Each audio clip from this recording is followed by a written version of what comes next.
America's lopsided trade relationship with China and with the rest of the world is a familiar theme for Trump and his economic team. They've branded trade deficits a mark of economic weakness, even shame that depresses growth and kills American jobs. Yet most economists say their ire is misplaced. They reject the notion that trade is a zero-sum game in which victory goes to the countries that run a trade surplus by exporting more than they import.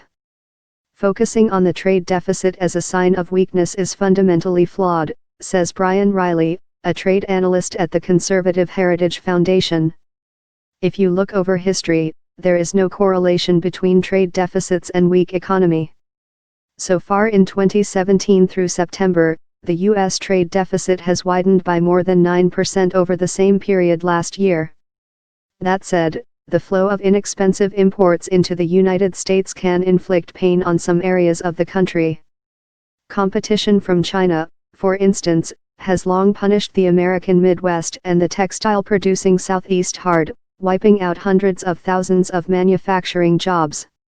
And trade deficits do reduce gross domestic product, the broadest measure of a nation's economic output. It's mainly a matter of mathematics. GDP counts only goods and services that are produced in the United States. So imports, which are counted as consumer spending when you buy, say, Swiss chocolates, are excluded from GDP to prevent them from artificially inflating U.S. production. Trump argues that China, Mexico, and some other countries exploit unfair trade deals to boost their exports to the United States and block imports. Many Democrats agree. So do most economists. China is notorious for subsidizing its exporters and pilfering other countries' trade secrets. China and some other countries have also in the past manipulated down the value of their currencies, a move that gives their exporters a price edge in foreign markets. Most observers say China hasn't deliberately pushed down its currency for several years. Foreigners shouldn't be blamed, economists say, if Americans won't live within their means. Trump has targeted, in particular, some of the sizable trade deficits that the United States runs with individual countries.